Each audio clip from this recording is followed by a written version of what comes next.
kena tangkap SPRM ke Ah. orang-orang NGO ni, I tak terkejut lah. Sebab you dah experience benda ni sendiri. Yeah. If you want to give back to community, kenapa you buat jahat pada orang? Oh, you nak buat baik dekat orang yang susah, tapi orang yang keliling you susahkan.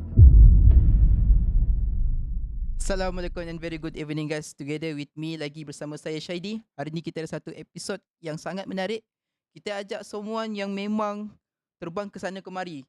Tapi hari ni dia terbang ke KL untuk dia shooting dengan kita. So perkenalkan Anis Mastura. Hai semua, Assalamualaikum. Oh ya kan rupanya. Okay. Okay Anis, cuba tell me about yourself. You tengah buat apa sekarang Okay, hi everyone. My name is Anis Mastura. Okay, so I guess like one of the most interesting thing about me is for the past 10 years, I've been in the social impact industry. So like last month, I just came back from YCL PFP program under civic engagement. And before that, I was with UNICEF Malaysia with the child protection team. And then, so fun fact, under under UNICEF also, I was under United Nations volunteer macam scheme, maksudnya hiring modality. And then before that, I'm also the vice president of my core alumni. Oh. And then apa lagi? Before that, I was a Perdana Fellow. Yeah. Sekolah? I'm MRSM Serting. Oh, lah MSF Serting. Banyak yang cikgu sekolah sana. Oh, ya ke? Yes, mesti mengajar sana lah. Okay. So, Anis, how has it been? Okay tak? Okay, so far so good. Berapa lama dah dekat Malaysia? Dekat Malaysia? I baru sampai Tuesday. Tuesday. Sekarang hari Khamis. Baru 2 hari. Baru 2 hari. Oh my god, dari mana? Daripada Sumba, Indonesia. Ush. Bukan bercuti-cuti lah.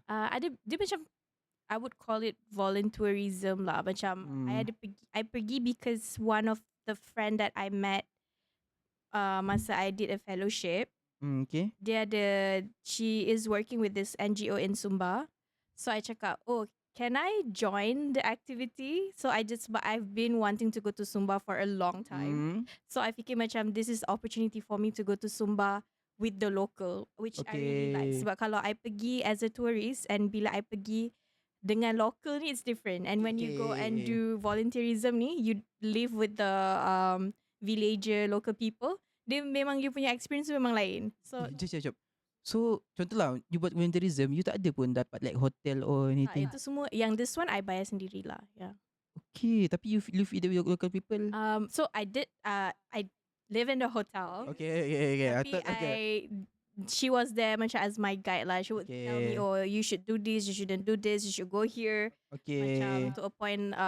So Sumba ni interestingly, so before I pergi, dia dah macam she called me and she said, Anis, I'm worried about you going to Indonesia. I said, I've been to rural parts of the world macam quite a lot juga lah, cik. Lepas tu, I said, I can manage it. Lepas tu dia kata, she's worried. And then once I got there, baru I faham kenapa she was worried. Because jalan dekat Sumba tu, I would say like, it's as bad as like rural Sarawak. Okay. So, yeah. So memang orang commute everyone naik motor. Tapi I pernah bawa motor. And then I said I pernah bawa motor, skuter dekat Thailand. Tapi I tak berani dekat Sumba tu. So luckily I came with another Indonesian friend. So the other Indonesian friend tu yang tolong bawa motor, I duduk belakang. And then so like jalan dia teruk sangat lah maksudnya. Very macam how to say? Berular. Ular. Macam ular kena palu. And at the same time rosak. Oh. So I macam tapi dia tak jam lah. tak ada jam langsung. Paling jam pun kalau ada kerbau dengan kalau ada kuda. Okay. So, kuda kat tengah jalan saya kena tunggulah. Okay, I can see dia. Yeah. So bila dah sampai time selalu kena bahan lah dengan my friend tu. Dia cakap, aku sudah ngomong sama kamu. Ya, ini Sumba. Kamu bilang kamu bisa. That was like, sorry. Memang. Okay. Yeah. Okay, kita patah balik dulu. Patah balik kan. Okay. yang menariknya you cakap okay you kenali Perdana Fellow Bukan the YC Lee PF. Voice Lee yeah, punya. yeah. Okay. Banyak pula cerita Mamat ni. Okay, kejap. Macam mana datang the idea of volunteerism sebenarnya? Daripada mula-mula sekali. Ah. Okay, so I would say I would give the credit to MyCore. You tahu MyCore tak? Maiko apa? Okay, so MyCore ni is a program under Ministry of Youth and Sports Malaysia. So basically, previously lah, masa mula-mula I join tu, kita train volunteer youth Malaysia umur 18 ke 30 tahun dekat Malaysia sebulan. And then kita hantar dia orang ke negara-negara terpilih selama 2 bulan. So Okay. I went through that. They sent me to Sri Lanka, northern Sri Lanka for 2 months. I came Sri back. Lanka. Menariknya. Since then tu yang baru I realised that I want to do this as a career. Yeah. Okay. Yeah, Mas so I first have- time dengar perkataan ni. Yeah, so I have to give credit to them lah. But before that ada je I macam, because I studied in Australia for undergraduate, I ada lah buat macam project Kalsum. Tapi my core is macam when I realised so masa tu pun I baru habis degree kan. Okay. So I pun macam tengah fikir what do I do, in terms of career. Tapi bila I join my core, they macam open my mind untuk macam this third sector ni as a career path. Okay. Tapi maksudnya dia tak adalah starting daripada sekolah pun. Adalah macam I join Sekolah a bit- malu MRSM. SBP. MRSM. Okay. ha. Ada mengalir darah marah. Nampak kan? Okay, faham. So yeah, ada, tapi I tak fikir nak buat macam dia tak structured. Macam bila MyCon ni dia put into perspective. Okay. So Maiko is basically all sponsored lah. Yes. Okay, cuba cerita macam mana Maiko ni. Macam mana you tahu pasal Maiko? Okay, so I just so happen I tengah scroll Facebook. Okay. So macam I cerita kat you, masa tu I tengah buat fundraising UNICEF. Okay. I tengah dengan UNICEF lah, and then I tengah scroll Facebook and then I saw this and then I applied. Lepas tu I dapat. So masa tu Masa ni dekat Australia. tak dekat Malaysia lah. Malaysia, I baru okay. just macam baru balik apa semua. And then I dapat. Lepas tu dia macam memang I attracted lah sebab it's an opportunity to go to, it's either masa tu Bangladesh or Sri Lanka. So I discuss with my mom. I cakap boleh tak nak pergi, because sometimes because that also means that I had to leave the job. I baru just start. So my mom said okay lah, do lah if you want to do it. So I macam I spoke to my supervisor and then I joined the program. Yeah. Okay. So apa macam like, okay, so just like you kena train dekat Malaysia and then you pergi overseas lah. Yeah. Apa beza dia dengan, you tahu tak? You tak YSS? Yeah, I pernah dengar. Oh, pernah dengar tapi So- tak tahu. Okay, so maksudnya because YSS is for local universities kan? Okay, maybe tu kot difference dia. So MyCon ni, I selalulah dengar YSS ni. Tapi I tak pernah dapat join lah because I tak study kat Malaysia kan. So Okay. I tahu like if student university local, you guys ada opportunity to join YSS. Yes. Tapi macam what I heard is that YSS ni macam diorang dah decide kan what kind of project that you guys have to do. I tak tahu. Okay, lepas I tu tak join pun. you belajar kat mana tiba interview kan. Lepas tu tapi MyCon ni you pergi sana, you kena buat assessment sendiri. Okay. And then based on- start from zero lah. Yeah, and then based on group you tu ada 5 orang, normally 5 orang, you can decide dalam you punya capabilities apa yang you boleh contribute back. Okay. And then Okay, bincang lah. Yeah, that's Itu beza dengan YSS ya. YSS diorang dah tahu lah. So, Negara mana akan pergi, what you will do doing there. yes. Oh, tapi kalau TIS Maiko, you datang sana 2 bulan. So basically you figure out lah apa you nak buat. Diorang akan bagi macam the coordinator or secretariat tu macam dah pergi discuss dengan local NGO, bagi tahu you kena duduk sini ni. Tapi in terms of project, you boleh dictate sendiri what kind of project you want to do. Yeah. Okay, menariknya. Okay, tadi you cakap you study overseas kan? Australia. Australia, yeah, Okay, for my undergrad. Queensland. Yes, Queensland, yeah. And then And then masters dekat Masters. UCL, yeah. University College London. Mm. Kejap, macam mana gap dia ni? Kejap, you study Australia. Yes, and then I Okay. balik, I buat my Balik, core, and then my I core. did also a social enterprise. Social enterprise tu contohnya? Contohnya, so with social enterprise masa tu after my core, so with my core ni I jumpa banyak lah orang yang memang interested in this line of work. Okay. So masa tu with few other people kita macam decided that okay, let's start our own social enterprise. So we did that. So I did that. Kebetulan pula I quit my core because I was their secretariat for more than 2 years For the social enterprise lah. for my core. For And kau, okay. then I quit and then I nak start the social enterprise ni COVID. So it's 2020 lah masa tu. Okay. And masa tu macam, uish, boleh ke survive sebab kita baru nak start. So definitely patutnya kita punya plan is project overseas. So memang masa tu travel restriction, memang tak boleh pergi. Tapi I'm quite proud of what we did masa that 2 years. Masa I was with this social enterprise daripada 2020 and before I went to the UK 2022. Survive throughout COVID, berapa kali MCO satu apa benda 2-3 kan. Survive. Memang kita orang banyak gila project. Kita ada bagi basic needs masa COVID, and then ada also project dekat Sarawak, project water station, and then project also dengan school. Macam mana boleh lepas time tu So that time pergilah Sarawak semua. Pergi. Macam one of the longest time that I've been in Sarawak jugalah. I see. Yeah, so Okay. and then I left 2022, lepas tu I pergi sama belajar masters. Masa berapa tahun? Setahun. Okay, so kita Okay. balik. You cakap tadi you belajar dekat Australia dengan juga London kan? Okay, like in terms of academically kan, apa yang beza sangat dengan Malaysia you rasa? Tak ada. Tapi you tak tahu sangat kan? Ya, itulah. I macam mungkin sebab I buat foundation dekat Malaysia 2 tahun dekat Intech. Okay. Intech Education College, Shah Alam. Okay. Tapi I macam tak berani lah nak compare because it's like foundation, degree dengan master. Sebab macam I punya experience degree dengan master experience dekat Australia dengan dekat London pun lain. Tapi I tak boleh nak cakap Australia lagi bagus or London lagi bagus sebab I tak ambil masters dekat Australia juga. Faham ke? So for me it's not comparable. Tapi in terms of secara general ya, you rasa mana lagi okay? Austria ke London? Wah, takutnya. For me personally, I enjoyed my masters the most. Tapi bukan sebab London, bukan sebab Australia, tapi sebab I dah jumpa apa yang I nak bagi apa niche. Macam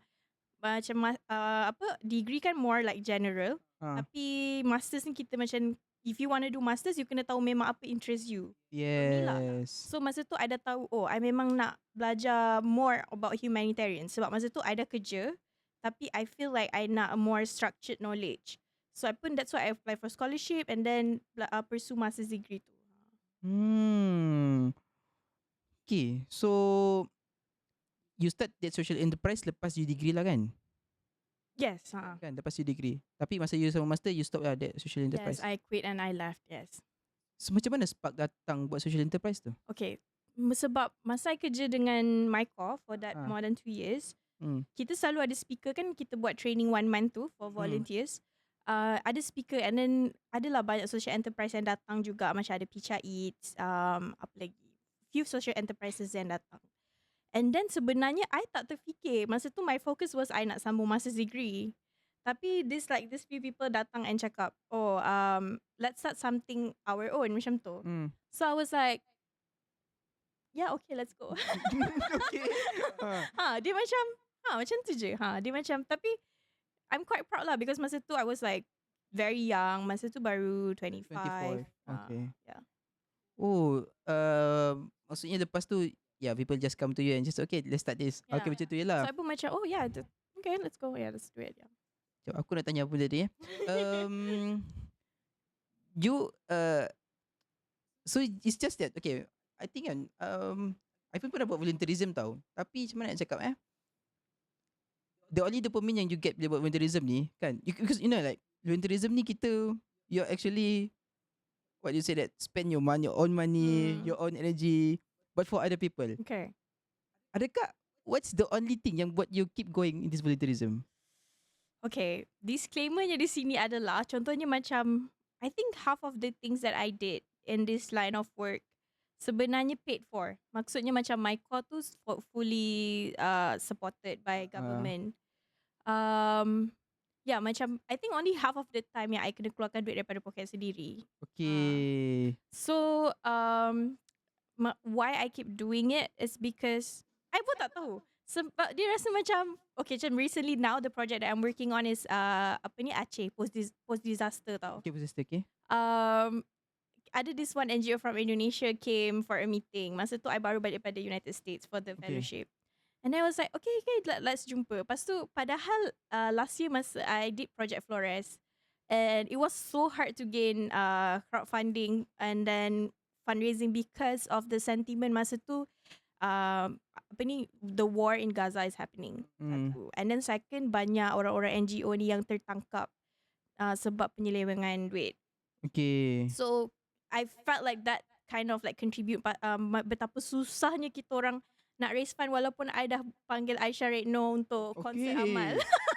Masa tu. Amal lah. Masa tu. So tapi tiba-tiba yang this NGO Aceh dia datang, pasal dia kata let's do project this Raya Haji. I macam yeah, sure, jom. Padahal, and then after tu macam I cakap dengan my friend, kenapa padahal susah tau. It's not easy. It's not easy at all. Yeah. Apa benda yang paling mencabar bila buat volunteerism? I feel like macam bila you project sendiri, funding duit is the number one problem for me, I would say. Yeah. Okay tapi you still ada pengalaman banyak lah kan on getting the funding kan. Yeah, so dia macam ada banyak cara, and if you have more time, it's like macam corporate sponsorship, grant. Macam sekarang ada banyak Yayasan Hasanah ada bagi grant, and then crowdfunding. Also you pergi dengan philanthropist, maksudnya orang-orang yang kita tahu memang berduit, and then akan bagi in large amount. Dia ada banyak cara lah untuk dapatkan duit. Tapi whether you have time or not untuk do all those things. Okay, tapi memang actually banyak lah. Yeah. Berapa paling banyak yang pernah kena tak boleh cakap? Boleh. Paling banyak you pernah dapat. The project with the social enterprise tu dapat banyak juga. That is the most lah I dapat. I can't remember. I think more than 100,000. More than 100,000. Yeah. Malaysia ringgit. Malaysia ringgit bukan USD. Yeah. Oh, that one from yang you buat social enterprise lah. Masa run social enterprise, yang itulah paling susah sebenarnya, nak cari fund lah. Betul. Ya, sebab yang tu pun memang I'm on my own. Masa I dengan my call, memang 2 bulan-bulan gaji dibayar. Okay. So nak buat, bila kita send volunteer pun, semua fully sponsored. I just have to make sure yang program tu, the training is berkualiti, apa benda semua. Tapi I tak payah fikir, mana nak dapat duit. Tapi bila volunteer tu deploy, sebab kita akan only bagi seed funding. So bila diorang nak buat projek lebih besar, diorang kena fundraise sendiri. Tapi like, that is like their own problem lah. Itu dah bukan masalah I. Tapi bila I do my own stuff, I lah yang kena fikir, mana nak dapat duit. Betul tak? Tadi you mention Yayasan Khazanah tau. Okay, from what I know, you pun sebenarnya Yayasan Khazanah sekolah kan? Ya, betul. Macam mana you start tahu Khazanah? Okay, ni pun cerita dia panjang juga. Okay, so what I want to say, I think one thing yang macam I fikir bila sebelum I datang sini is all the things yang I join or I dapat, semua bukan yang macam I one time try. Like Perdana Fellowship ke, YCLI ke, or Yayasan Khazanah. So technically Yayasan Khazanah, tahun yang I apply, this one time I apply was the first year of Yayasan Khazanah Lestari. Okay. I apply, and then I dah sampai macam, dia ada 5 stages. I dah sampai stage 3. Tapi dia cakap, I ada tak offer daripada university yang dalam list diorang. Tapi masa tu, I memang nak only study Masters of Humanitarian tau. Okay. So Master of Humanitarian ni pula tak di offer di university yang dalam list diorang. So I cakap, I only got offer, dan masa tu daripada Germany punya university dengan Malta punya university, which is definitely not in the list lah. So dia kata, tak boleh. So I kena disqualified. So I have to try again the next year. But this time I dah tahulah apa yang I nak kena buat. So I pergi dekat all the university yang dalam list diorang, and I cari course yang paling related to the things that I want to learn. Ui, menarik. Yeah. So I apply UCL, alhamdulillah dapat UCL, dapat SOAS kot. Dua-dua ni diorang kasih nak pergi. So masa tu I pilih UCL. So I try again, I apply again the next year, sebab dia tak boleh macam you defer kan. I try again with the right university. Alhamdulillah dapat pergi finally. Apa syarat Khazanah bagi in the first entrance? Ada pointer ke masa you punya degree? Kalau macam Lestari different daripada global scholarship. Okay.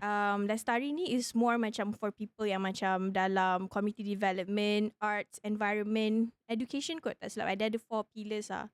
So and then dia akan not only tengok your education. So kalau global, you memang kena macam you punya academic background power kuat. Ah. Tapi kalau untuk Lestari, you punya experience dengan apa you punya impact, ada experience tu matter juga. Oh, so let's say lah you nak sambung like humanitarian, you Hmm. memang ada background Ah, fundraising, you yes, ada yes. okay, So masa volunteerism. tu I happy gila lah bila I tahu Yayasan Khazanah buka this Lestari scholarship, sebab meaning that this third sector ni sort of macam like grow with me juga. Sebab macam nak cakap macam masa I buat social enterprise pun, masa tu kita baru je ada dekat Malaysia, baru je ada Majik. Masa tu Majik sekarang dah tak ada pun, social enterprise accreditation. So benda-benda tu semua sort of exist sama-sama dengan I start buat benda-benda ni juga. Okay. Okay, menarik. Okay, so kat mana pula Perdana Fellow tu? Tadi you ada dua tiga kali you mention pasal Perdana Fellow. Okay. Okay, Perdana Fellow dia dekat mana? Dia dekat dia tahun 2019 sebelum I started my own social enterprise. Lepas degree juga? Lepas degree juga, I dah dengan my core. Ha? Masa I apply Perdana Fellow, so I ambil unpaid leave lah masa tu. Okay. Ya, Perdana Fellow ni buat apa sebenarnya? So okay, yang Perdana Fellow ni pula, dia yang best dia because masa tu for me lah, I like the program sebab dia literally, ini dulu lah dulu dia literally put you in minister office. Masa Okay. tu I was with Minister of Economics. Siapa nama dia? Minister of Economics apa ni, Azmin Ali masa tu. Okay. Yeah, okay. Yeah, go on. Okay. Okay, so for me, I feel like macam there is, from what I know lah, masa tu okay, maybe ada satu intern dalam the office. Okay. Tapi it's not an easy thing for a youth macam kita masa tu untuk berada dekat minister office kan. So Yelah. this program allow you to do that. So you dapat tengok policy making, decision yang penting-penting ni happen in front of you, and you could macam if diorang kasih you are a part of it. Like macam you boleh dengar, you tengok sendiri. You know, benda yang macam you dengar dekat berita, you baca dekat paper. So masa tu when I was with them, diorang tengah buat 12 Malaysia Plan. Yeah. So so I was there. Jom. Maksudnya Perdana Fellow ni, you kena, adakah Perdana Fellow ni macam internship? You boleh kata macam tu lah. Okay. Tapi it's like different kind of internship lah. So technically you kena ada dekat situ setiap hari? Yes, macam kerja. Okay. Oh. Macam mana you tahu pasal Perdana Fellow? Yang tu pun macam mana I tahu? Connections. Aku dengar Azmin Ali connection. Masa itu pun I saw the ni lah, the advertisement, and I applied. Tapi I apply pun bukan first time I terus dapat. I applied few times. What makes you try? Again. Like, okay. Contohlah cakap pasal tadi scholarship Yayasan Khazanah kan. Of course you nak try sebab you nak study overseas, okay. Perdana Fellow, why you nak try? Apa yang menarik sangat pasal Perdana Fellow? Fellow tu sebab I nak the experience. Kerja dengan menteri. Kerja dengan menteri, and also that kind of opportunity is like one of a kind lah, I would say. Lepas tu bila I tak dapat, macam contohnya the first time, I tak ingat berapa kali I try, tapi I remember few times, I sort of like macam orang kata mold or like improve myself sampai I jadi like Perdana Fellow worthy macam tu. Susah nak masuk It's very competitive. Okay. Kompetitif In terms of? Susah nak dapat. Macam ada try first time, tak dapat. Second, I tak ingat berapa kali I apply. Tapi and then until the last time tu, baru I betul-betul dapat 2019. Which is, I dah batch yang ke-7. If I'm not mistaken. You akan ada connection dengan Perdana Fellow yang lain? Yes. Satu batch berapa orang? Yes, satu batch. Masa I tak ingat berapa. Tapi masa I start, masa tu start YB Syed Saddiq, dia start meramaikan lagi. So kita orang first batch yang agak ramai lah masa tu bilangan yang dapat. So macam satu kementerian ada dalam 4 orang. Termasuk dia ada dua detail ni kan. Dia ada 2 cabang lah for you to join Perdana Fellow masa tu, academic or graduate. So I yang graduate lah sebab I dah graduate. Tapi kalau you still belajar dekat university pun you boleh apply. Tapi dia macam shorter duration. I tak ingat berapa lama. Tapi macam I 6 bulan. Diorang mungkin 3 bulan macam tu. I tak ingat. See. Memori tak kuat. Yalah 2019 kot. Ah. 7 years, 6 years punya kan. Mm. Okay, so tapi technically paid lah. Ya tu pun berbayar. Banyak tak? Mula-mula sebelum I lebih banyak lah. Tapi masa I tu dikurangkan. Ya. Sebab tukar kerajaan kan. Oh, berapa? RM2,000. Okay, not bad lah untuk kerja. It's like internship kan. Tapi kerja 8 to 5 macam tu je lah. 8 to Ke 5. memang literally jadi hamba kerajaan, tak ada pun. Wah. I rasa time tu I enjoy lah. I enjoy the experience. Kena masuk, ada punch in. Kalau Ada I punch lambat dia in. merah macam tu lah. Lepas tu Maksudnya pernah lambat lah. I pernah lambat.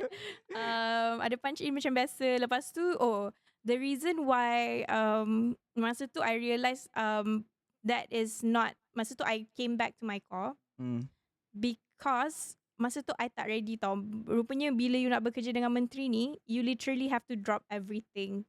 Because okay, Monday to Friday mostly kerja dengan kementerian. Sabtu Ahad dia ada pula dengan dia punya apa tu? Program dia. Dia punya dekat dia punya kawasan. Dekat dia punya kawasan. Tapi ni this is normally optional lah for you to join. Tapi kita pula macam muda, macam excited, macam because I pun memang bukan orang politik sangat. So this is the only time for me to learn and everything kan. So memang literally like masa you daripada pagi and not only sampai pukul 5, sometimes malam pula dia pun ada like event yang dia kena pergi. Kalau you tak join, you rasa macam missing out. I don't know, like it was me lah kan. So masa tu I fikir macam, oh okay, macam ni kalau kerja dengan minister memang you literally agak tak ada life lah. I would say. Tapi dia tu tak wajib pun. Cuma you yang rasa the optional things I kena join. You boleh just say no, I think. Maksudnya dia tak buat guys. I think it's optional lah. Macam literally on the contract said like Monday to Friday je. Yeah. Tapi adalah opportunity for you to macam literally follow minister to everywhere. But it also depends on the minister yang dapat juga. Tapi contoh you ikut that minister kan? Apa you kena buat sebenarnya? Okay, so it's also macam I cakap, lain-lain minister lain-lain. Contohnya macam I. Tapi that time minister ekonomi quite hebat juga actually for me untuk dapat. I memang interested lah because my degree was in economics juga. So related. Masa tu so dengan I punya kementerian ni pula, I banyak dengan dia punya setiausaha akhbar masa tu. Dia setiausaha akhbar ni yang paling banyak bagi I kerja lah. Oh yeah. So kena menulis. Macam apa yang paling ingat, kita pergi parlimen and whatever bila minister tu kena jolok mic, I kena make sure that I have all the answers.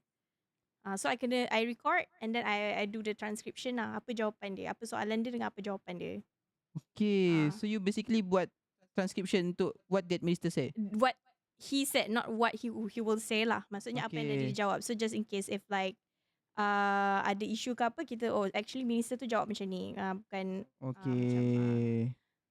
It's one of the thing, tapi sebenarnya it depends on how like the office, sebab kiranya the minister office tu how they use their Perdana Fellow. Sebab ada je macam my friend yang dapat masuk cabinet meeting, ada my friend yang memang very close to their minister. So dia macam depends on the minister, memang lain-lain. Setiap kementerian tu lain-lain and minister pun lain-lain.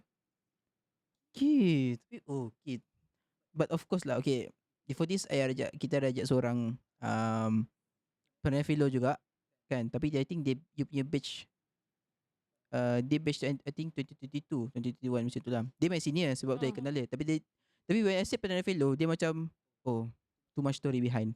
Oh, okay. You ada tak moment tu macam dia macam tak nak cerita? I don't know why. Okay. I hopefully everything that I share is safe to share. Yeah. Tapi dia kan, it's like maybe lah sebab I think I lupa dia menteri apa kan. Tapi from what dia cerita, dia macam I tak nak cerita. Something like that lah. I mean, I have two seniors lah actually yang buat Perdana Fellow.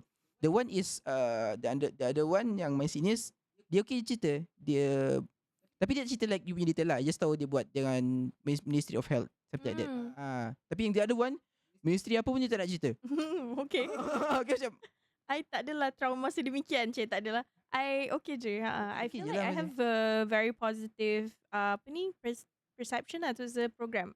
Macam I still have one of my close friends still part of the committee di kita orang di PFAA, Fellow Alumni Association. Okay, betul kan? So PFAA ni pun still active until now.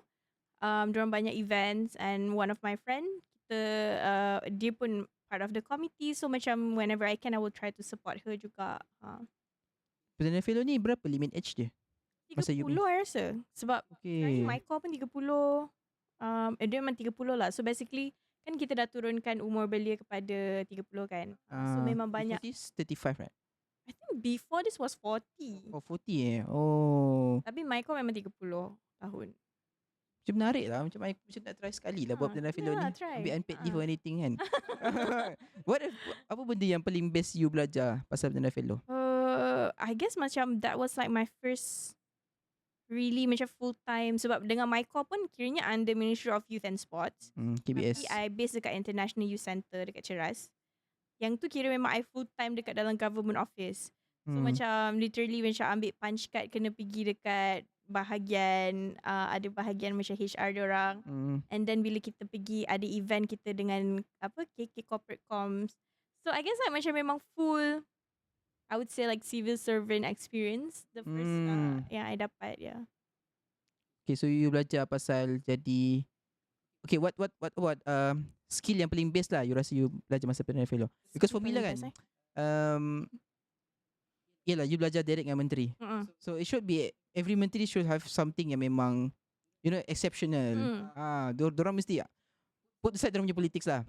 Tapi each of them mesti dorang punya passion or anything kan. Apa yang you nampak? Yang skill lah you rasa paling best. Masa tu kita orang juga wajib buat policy paper. Oh, policy paper so, tapi ni based on kementerian. So maksudnya siapa yang sama kementerian dengan I, kita orang buat sama-sama lah. So I pun macam macam mana rupa policy paper tu. Lepas tu cakap kan mesti I pun macam apa policy paper tu. So bila dapat template tu macam macam ni rupanya policy paper. So masa tu kita orang dapat draft policy paper. Sebelum I ended my fellowship, I submit to the office and also submit to KBS. And then kita orang kena present antara semua fellow. Dia ada macam top 5 present, and then ada orang yang menang best policy paper dengan ada 2 kategori. Oh, so maksudnya setiap syarat nak habiskan that fellow kena buat policy paper. By right actually it was compulsory I rasa, tapi yeah, I tak sure whether semua submit ke tak, tapi I submit lah. I submitted, yeah. Okay. Menarik. So you belajar UK kan? Belajar UK. Okay, I obviously I stalk your punya LinkedIn kan? Tak yang bagi. Okay. You bagi so I stalk lah kan? Apa lagi hebat kan? UK US yang you buat perdana fellow juga. Fellowship juga dipanggil. US. Apa beza fellowship? What is fellowship actually? A fellowship. Okay, so dia macam it's an experience, tapi dia macam working. Okay, so I'm not sure. Kenapa tak guna perkataan intern je? Aku geram betul lah. Nanti kita Google lah kenapa. Tapi memang these two things that I joined was fellowship lah dia panggil. Fellowship So apa fellowship dekat UK tadi?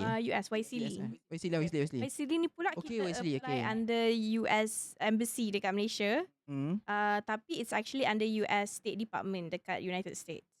So macam okay, so if we're talking about difference kan, masa yang this one yang I baru balik ni daripada YSEALI is 6 weeks. 6 weeks. Yang perdana fellow minimum 3 months I did. I guess I buat more than 3 months, I tak ingat berapa lama. Lepas tu yang 6 weeks ni pula dia sama juga macam okay, 1 week orientation. Basically macam kita orang belajar, macam I under civic engagement.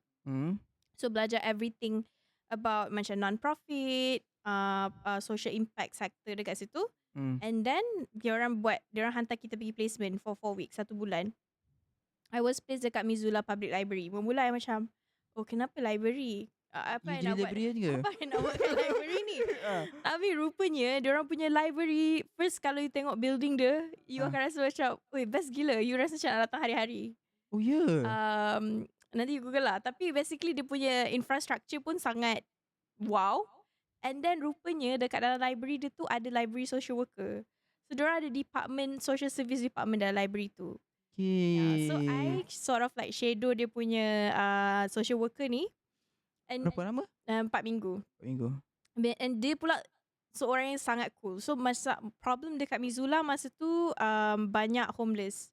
Because harga rumah naik because of COVID.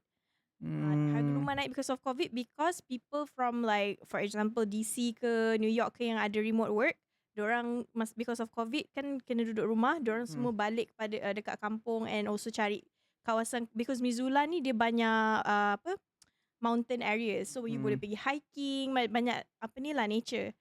So ramai orang pergi dekat Missoula ni beli rumah. So diorang ni mampu lah because diorang punya gaji ikut DC punya rate, New York punya rate. Beli rumah, so harga rumah naik. So Okay. orang-orang yang tak mampu ni jadi problem dia homelessness lah. So homeless ni pula diorang macam sort of take a day shelter dekat library tu siang-siang. And then kebetulan masa I pergi pula dah macam hujung-hujung winter but still sejuk. So memang diorang nak duduk dalam bangunan lah. So that's why the role of the social worker memang pergi and then help them. Maksudnya pergi borak dengan diorang first, build rapport. Bila diorang dah comfortable, diorang akan bagi tahu apa yang diorang perlukan. Macam housing assistance, kadang-kadang macam actually macam banyak diorang ni sebab diorang tidur dekat luar, kaki apa nak kena luka lah apa semua. Lepas tu kita panggil lah, connect them to hospital. Macam tu. Okay. Alah. This one of kita cakap pasal apa ni? US kan? And then you pergi dengan that masuk that 4 weeks punya program. So 1 week you dekat Malaysia untuk preparation. 4 weeks you dekat that library And then another week dekat DC, Washington DC untuk penutup. So Penutup penutup ni pula dia ada macam conference, dia panggil YFF, Youth apa tak ingat ah. So dia ada penutup Conference dia, conference dia YFF. Basically macam dia satu wrap up of the program. So basically banyak lah you sharing apa yang you dapat daripada the program. Semua orang kena buat sharing. Tapi dia dalam small group. Okay. Tak adalah macam you bangun ni yang tak ada. And then kita also ada speaker-speaker daripada macam orang-orang yang macam ada satu tu daripada Uber. Before dia Uber, dia pun ada from somewhere else. So and she's a lady. So for me it was very inspiring lah. And then speaker-speaker and then State Department punya orang pun turun. And then basically macam certificate giving lah juga. You completed the program macam tu. Apa benda paling best you belajar masa join Wesley? Okay, paling best, I feel like kalau I tak join YSEALI, I rasa I tak sampai ke Amerika. Itu kot yang kira. I rasa macam there's no way sebab sangat mahal.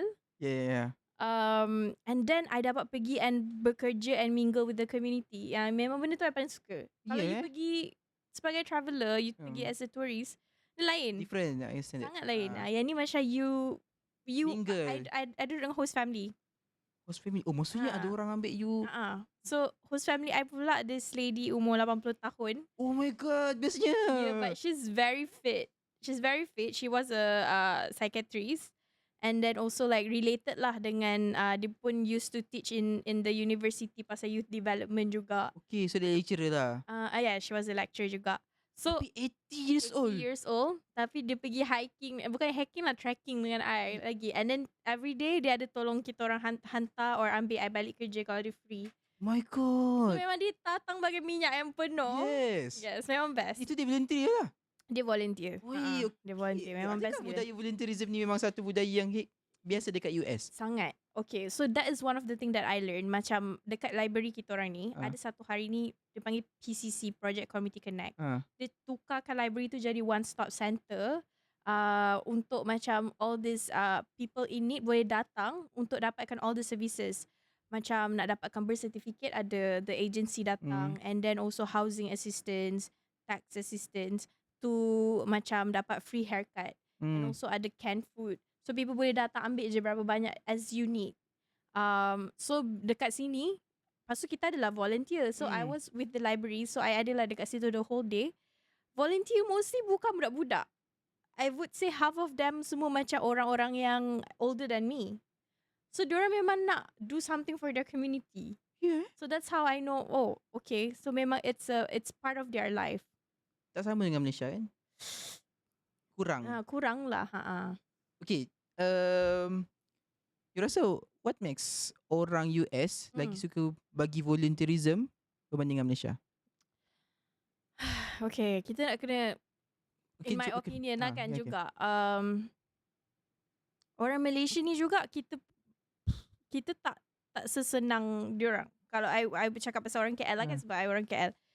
kita tak banyak free time sangat, I would say. Dah lah Okay. dengan kerja, kadang-kadang even you satu kerja pun kadang-kadang the company would demand you to do OT ke, or Hmm. kerja sampai ke malam. Lepas tu, sometimes ada orang buat banyak kerja kan, sebab to sustain living cost. Tak Hmm. adalah I cakap it's impossible for you to make time. Yeah. Tapi for me, it's not really menggalakkan. It's not really macam, oh kita ada free time and we want to do something for our community, especially in KL lah. Yes.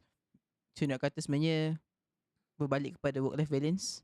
Tapi Mungkin orang US. possible ke work life balance tu dekat Malaysia macam Okay. kan macam kurang. Yeah, I Ah, can see that sebenarnya orang ah. Malaysia. Apa kau nak tanya tadi Tapi you balik kerja boleh lah buat ni side quest. Yes. So adalah boleh lah, possible Possible je lah. sebenarnya. Ah. Possible je. Tapi I would say lah satu, I buat sebab I would say passion je sebenarnya. Kan? So macam I memang enjoy buat this thing, meeting this kind of people. Tapi ya maybe untuk orang yang memang dia nak buat, dia akan buat lah. Something like that juga. Kau nak cakap tanya apa tadi pasal kita tanya tadi pasal apa US punya ni kan. Ada satu soalan tadi sebenarnya nak tanya, I lupa lah. Dia mesti follow up pasal you buat that volunteerism punya dekat US tu. Tapi tak apalah. Nanti dia akan datang balik. Trust me, dia akan datang Okay, balik. Dia akan okay. datang balik. Maybe boleh tanya kot. Sepanjang you buat volunteerism kan, apa pengalaman yang paling best you punya rasa? Paling best. Ha. Okay, wow, okay. Terkejut saya. Ha. Paling best. Okay lah, macam my recent experience ni yang I pergi Sumba ni. It's like I feel like togetherness lah. Macam basically I volunteer tu 1 hari je for a closing activity ni. Diorang dah buat the project for 6 months. And then macam penutup lah, diorang dapat funding daripada Irish Aid, Ireland punya embassy. So the embassy punya representative datang. Benda ni 1 hari. Tapi diorang punya, I dapat lah kenal diorang, and then kita orang macam mingle around, and then I dapat learn diorang punya culture, apa semua tu. I rasa benda tu paling best. Macam even macam masa I dekat Sri Lanka, I ingat my first dengan my core, diorang cakap bahasa Tamil. tapi Yes. diorang punya Tamil pun different. Sebab masa tu dalam group I ada Indian Malaysian. Kita bercakap Tamil. Oh lain Dia cakap ada yang boleh faham tapi still lain, tak sama 100% lah. Oh ya. Yeah. So masa tu I nak main game tau dengan diorang. Ada penduduk kampung ni suka datang rumah kita orang. Okay. So I tak tahu macam mana kita orang main game padahal kita orang tak boleh communicate with each other. So just guna body language and just tunjuk how to do the game. Tapi kita orang main game tu. Padahal masa tu tak ada translator sebab normally kita orang punya local NGO partner tu, dia jadi kita orang punya translator. Tapi dia tak tinggalkan kita orang. So masa yang orang kampung datang tu dia tak ada. Tapi macam bila I main game tu dengan dorang tanpa translator, kita orang boleh. Like we understand each other tapi kita tak speak the same language. Interesting. Budak-budak ni datang rumah suka-suka macam tu, ketuk pintu ni tengok macam tu lah. So Okay. kita layan lah. Dan tu berapa orang serumah? 5 orang. 5 orang. 5 orang. Okay. Seronok maksudnya macam budak-budak ni dah kenal you lah. Maksudnya Dia you buat macam program. nampak lah. So kita orang sangat, I think 2 orang masa tu pakai, 3 orang lah. Semua perempuan pakai tudung. Kita memang lain daripada diorang. Diorang memang community Tamil. Yes. I think ada Muslim tapi dia macam dekat coast.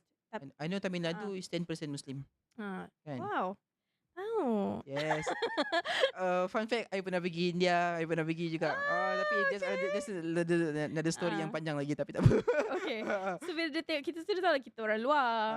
So dia excited, dia macam curious budak-budak ni. Okay, yeah, sebab tu orang kampung. You can understand that kan. But I don't know, Sri Lanka compare to Tamil Nadu, dia lagi maju tak? I pernah pergi India, but I tak pernah pergi Tamil Nadu. I pergi macam tempat-tempat yang macam Agra, New Delhi macam tu. Sebab Tamil Nadu dengan Sri Lanka is actually just Sebelah-sebelah. sebelah, yeah. I tak pernah But pergi. different country. Kan? Sri Lanka Airlines, what the other that's it. Sri Lanka Airlines. Sri Lankan Airlines ada panggil nama dia. Kan? Itu pengalaman paling best you lah. So you dapat feel that orang berbeza. For me, I'm sebagai orang yang pernah buat volunteerism juga, yes, bila kita jumpa orang yang different, but somehow kita boleh buat benda tu sekali. Kan? Walaupun kita ada difference tapi we tend to find apa yang sama. Common ground. Common ground. Oh, lama tak dengar perkataan common ground ni. Kan, common ground and we do things kan. Okay, sekarang kita tanya pula. What's the worst experience? Interesting. What's the worst experience you buat plane tourism?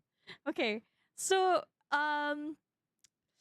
okay, macam nak cakap I'm very surprised that I'm still doing this tau. Yeah. Because masa I pergi UK tu, I remember that I had a friend from Malaysia that was calling me and cakap, Anis cepat balik Anis, kita kena buat this.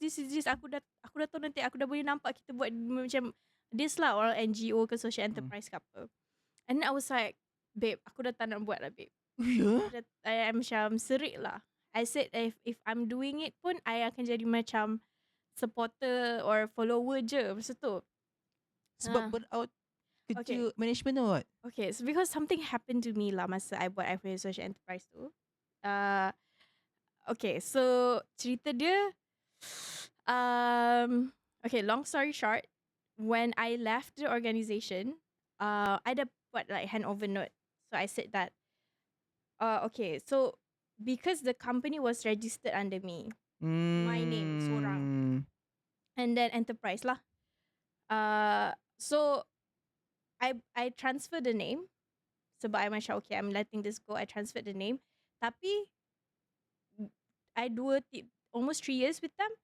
Kita ada ambil 2 loan. Okay.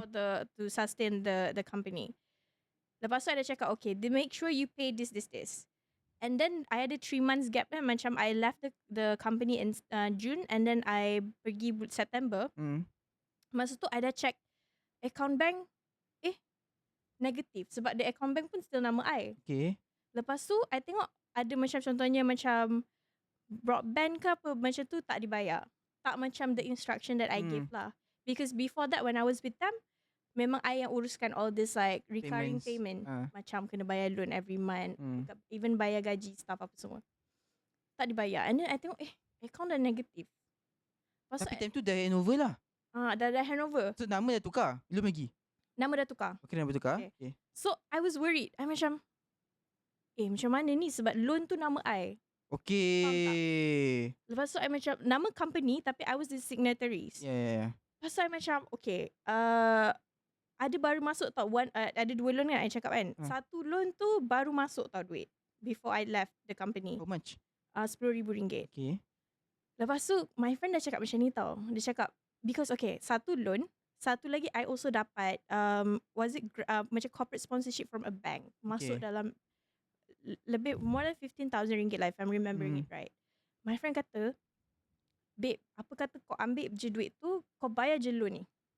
Maksudnya loan tu baru start, patutnya you bayar only like RM200 per month. Tapi because dia tak trust people that is yang nak sambung ni, sebab dalam 3 bulan tu pun tak bayar. So dia kata, babe, kau ambil, kau bayar je. Tapi I masih nak gaduh masa tu. I masih nak gaduh, faham tak? I macam, aduh, malas lah macam, I don't know lah why I still have the faith ke apa benda. So I biar. I went to the UK. Apa yang I boleh buat, I buat lah masa tu. I tutup the account. Account tu sebab nama I. Yeah. So I macam, okay, if you want, you can buka your on account. Shouldn't be a problem. Masa tu pun duit dia dah negatif. I had to bayar the negative amount untuk tutup account tu. Okay. So masa tu I remember masa I betul-betul pergi UK memang tinggal ada 2 loan payment ni je yang orang kena buat. Sebab everything other than that macam contohnya broadband ke apa I dah cancel lah. Sebab benda tu senang. You just have to go and reapply je. Yeah. Buat nama you. Faham tak? So anything yang ada nama I except for these 2 loan I dah settlekan. Lepas tu I remember masa tu I dekat UK ada bank call. Ni loan, the other one is bank punya loan, satu yang RM10,000 tu. Dia kata ni tak dibayar. Pasal pun macam, ush, kalau bank call, dia bukan sebulan dia tak bayar, faham tak? Yeah. Maksudnya dah lama. Lepas maksudnya macam ada few months. Okay. So masa tu I macam sangat pissed off. I macam, bodoh gila. I dah memang, okay, we didn't end it well. Memang kita gaduh. Okay. Tapi, for me, dah lah you buat social enterprise. Kenapa you nak menyusahkan orang lain? Because things related to bank is like macam affect my secrets and whatnot. Yeah. Kan. So I macam asal macam masa tu up until now I'm still paying. One of the loan lah. So another loan tu dah hilang, lenyap, bank dah tak call. I don't know what they're doing with it. So the other loan masih lagi ni dah lambat 3 tahun tak dibayar. Sebab benda tu 200 lebih je sebulan patutnya. Yes. So tak dibayar sampai sekarang.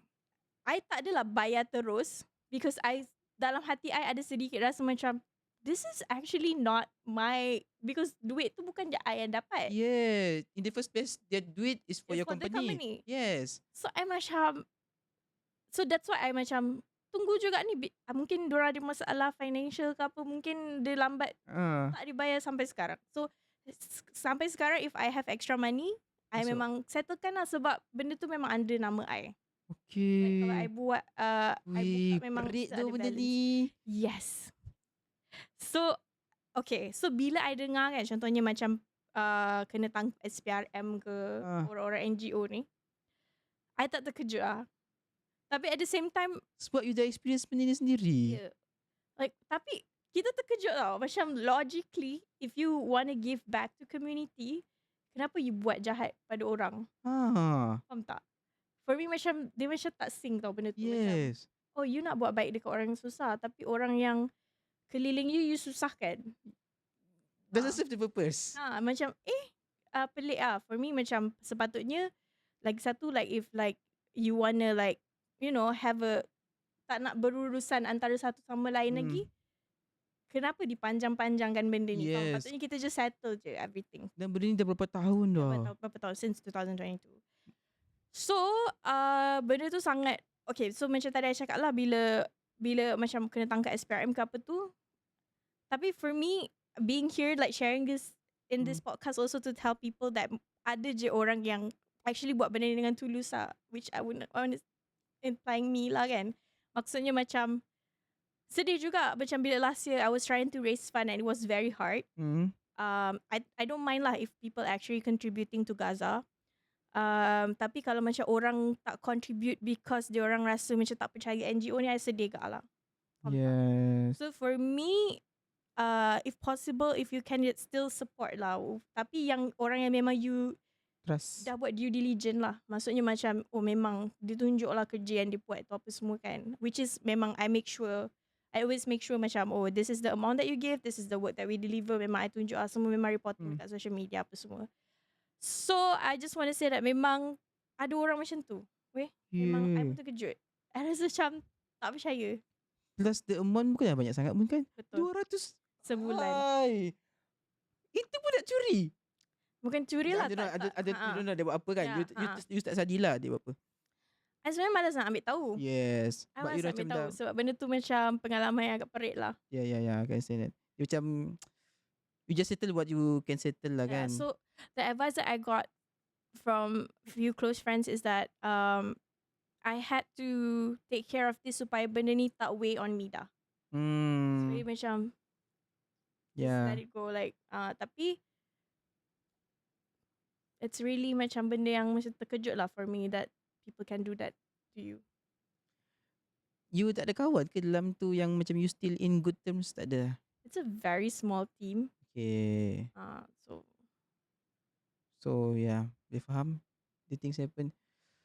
Yeah, tapi still this issue of NGO semua duit hilang whatsoever kan banyak sebenarnya. Even kat Malaysia pun you know kan last month punya case Masa tu? Alamak, takkan aku nak sebut dalam ni kan.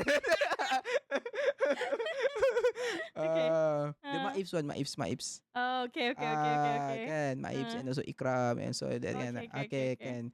Di sini benda ni dah lama dah sebenarnya. Kan, even if you know the influencers isu ni quite lama dah sebenarnya. Banyak sangat dah berlaku sebenarnya kan. If you know influencer kat Malaysia yang buat his crowdfunding. Lepas tu tak buat pun projek. Yes. Kalau dia buat pun crowdfunding 100,000. Berapa yang commission? Betul. Yeah, so but macam janganlah kacau periuk nasi I. Okay. Macam ada je orang yang betul-betul buat. Yes, ya, setuju. Ha. But cakap I pun Yang nak join NGO. Ada je ha. yang betul-betul buat. Yang memang passionate, yang memang Betul-betul nak ha. sangat buat benda tu. Cuma because of satu NGO buat, semua dah terpalit. Mm-mm. Kan? My God, sedihnya. Okay, this is another, macam mana cakap career path yang, if you ask me dulu I buat volunteerism. I think for now boleh cakap je I still buat volunteerism and so on kan. Tapi I tak pernah terfikir pun ada orang akan buat benda ni full time. Oh. You are the first one yang opens my mind. Oh, ada orang buat volunteerism, this kind of what, doing Yeah. all this kan, pergi mana-mana semua full time. Oh, and then you baru balik daripada Indonesia. Berapa lama stay kat Malaysia ke ada next project lagi? Indonesia tu I pergi like a week lah. Sekarang you kat Malaysia. Next week yang Project Korban tu. Korban dekat Aceh. Aceh pula. Dia ada lagi tak ada? So far tak ada lagi. Lepas tu hopefully dapat kerja lah. Sebab I tengah career break. Okay. See, so memang suka lah buat benda ni kan. Right. So yeah. Okay, maybe last lah kot kan. Tanya last. Masa I ajak you datang sini kan, of course lah, mungkin ada benda yang mungkin I memang prepare. Okay, tanya ni kan. Ada tak benda yang you nak sangat bagi tahu tapi I tak tanya? Wow, okay. Risau. Tak terfikir pula saya. Tapi tu je yang tadi tu lah yang I nak highlight. First, macam, cause macam bila I tengok you punya questions, macam you highlight Perdana Fellow, you highlight YC and then my scholarship. I just want to highlight that it's not something yang macam fall on me, that I work hard for it. So maksudnya macam I just want to say that if you're trying to achieve something in your life and then macam benda tu you belum dapat, I just want to say that don't stop trying. So sometimes it maybe macam there are things yang you kena macam improve, or like it's not the right timing. Tapi for me, like if you macam keep on trying, it will eventually happen to you, insyaAllah. In all the forms lah, kadang-kadang form yang you tak terfikir pun. And then the second one, yang pasal tadi tu lah, just to clarify, like macam, because I heard like all this perception, okay, macam I used to be with UNICEF also, right? And then ada people cakap, oh, I nak try cancel donation UNICEF. Tak dapat, UNICEF scam lah apalah kan. Tapi that is one of the reason why I joined. I work with UNICEF sebab growing up also, and also I study international relations juga for degree. So kita selalu dengar UN. And orang macam, asal UN ni tak buat apa-apa? Yes. Ni ada perang, kenapa UN tak buat apa-apa? Because so I'm macam very curious. Okay. So, and Alhamdulillah, finally after the master's degree, I got to join the office. Memang I witness sendiri orang in the office memang actually doing things, trying to change things, especially for the children in Malaysia. So I feel like macam, okay, there is perception, there are perception. Tapi kalau macam nak cakap I hope you tak lose faith lah in this kind of work. Tapi but make sure you do due diligence lah. Maksudnya macam check first. And I myself couldn't tell lah, macam sometimes you trust people so much and then they betray you. But there are people that memang all these years, macam throughout all these things that I went through, memang ramai juga orang yang my support system. Okay. Yeah, so I feel like, yeah, ada bad things happen to you, but there's also good things, good people around you. So yeah, I guess that's life. Right. Thank you, Anis. I hope semua yang mendengar pun get this thing juga. To be honest, memang sangat baru lah for me to find people yang actually buat volunteerism full time or anything kan. I know people yang buat volunteerism, tapi I don't know orang yang buat to this kind of extent lah sebenarnya. Right. So yeah, thank you, Anis, for coming here, for spending your time. Baru balik daripada Indonesia, and next week datang ke Aceh pula and spend time here. Guys, see you in next episode. And macam biasa, kalau korang ada siapa-siapa yang korang nak tanya, topik yang korang nak tanya pun kan, korang boleh just comment in our YouTube or anywhere pun, kita akan usahakan untuk ajak korang or talk about the topic. Again, see you in the next episode. Bye.